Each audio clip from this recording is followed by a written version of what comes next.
The River of Kadru and the Girl Who Said No. Long before stone roads split the forest and before strangers arrived with foreign gods and iron tongues, there stood a northern settlement called Kadran. Kadran was not rich in gold or silver. It had no tall towers or busy markets. But Kadran was rich in water. Beside the settlement flowed the river Zankiri, long and silent, moving like a resting serpent. By day it shimmered like polished glass. By night it became deep and endless, swallowing moonlight without a sound. Its waters were cool and clear.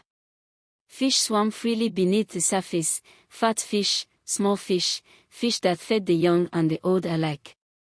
Along its banks, the soil was dark and alive. Millet grew tall. Sorghum ripened early.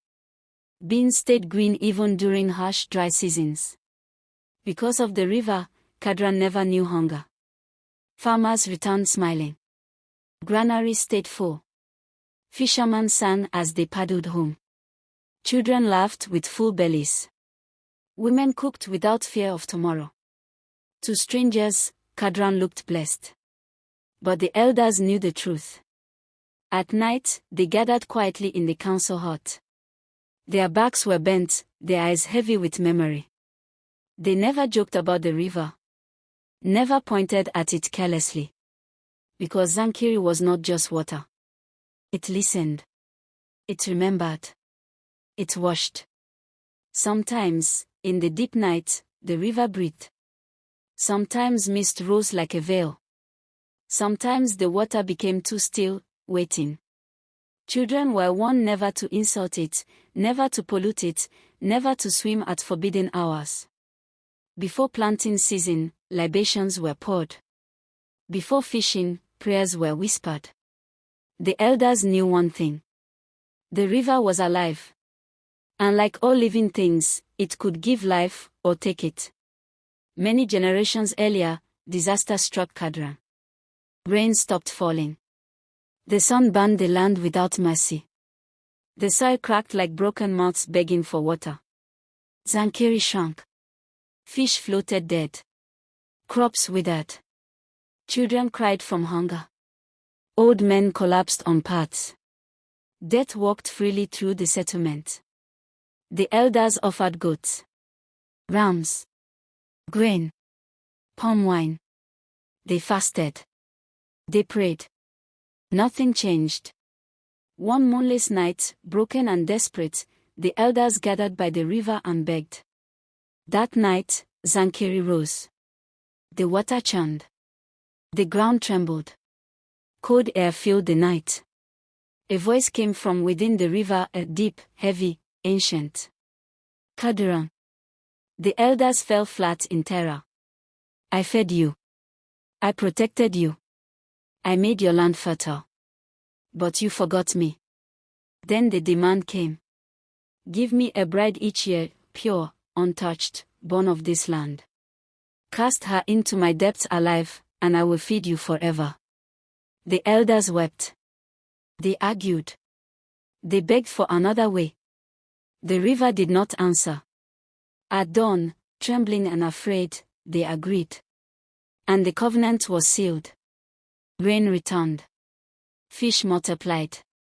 Crops grew taller than ever. Kadran survived. But the price was terrible.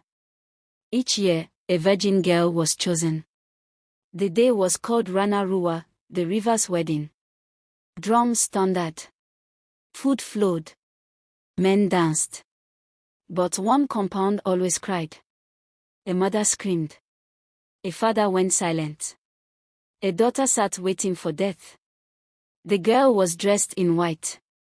Beaded like a bride. Led to the river. Each year, the water closed over her. None returned. In a year of relentless storms, a girl was born.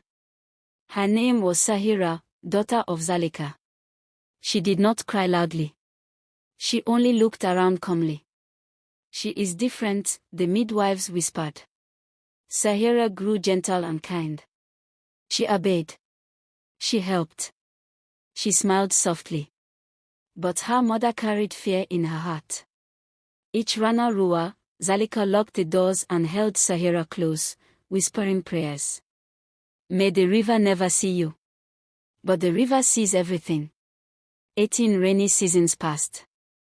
The priest entered the sacred grove. The oracle spoke. At the village square, silence fell. The staff was raised. Sahira, daughter of Zalika. The word shattered. Zalika screamed and collapsed. Sahira stood still, pale, trembling, silent. That night, she was bathed, braided, dressed in white. But fire burned inside her. Why must my life feed others? She whispered. Why must I die so others may eat? No one answered. Before dawn, Sahira ran. Barefoot through forest and thorn. Across fields and mud. Until her lungs burned and her legs shook. By morning, she was gone. The drums beat wrong. Panic seized Kadran. The river's wrath. Zankiri darkened. Fish died. Water rose. Homes flooded. Children screamed. People were dragged away at night. The river roared. Bring my bride. The elders confessed too late, many sacrifices had never been needed. Fear had ruled them. Then Sahira returned. Mud-covered. Thin. Unbroken. She stood at the riverbank and shouted. I am not your bride. You fed on fear. I will not give myself to you. The river rose and took form, a towering woman of living water. Choose, it thundered. Truth or blood. The elders chose truth. They destroyed the shrine. They confessed publicly. They swore an oath. No more blood. No more daughters. We choose life. The river rose one last time. Then, silence. The waters retreated. The flood ended. For the first time in generations, Zankiri did not kill. No more sacrifices were made. The people farmed with effort, not fear. They fished with respect, not blood. Children laughed freely. Sahira became a legend, the girl who said no. The river flowed quietly. Moral lesson. Any blessing demanded by fear and blood will always return with pain. Tradition without truth becomes cruelty. And one brave voice can end generations of suffering. If you want a shortened version for narration. Thanks for watching. Please subscribe to my YouTube channel and God bless you.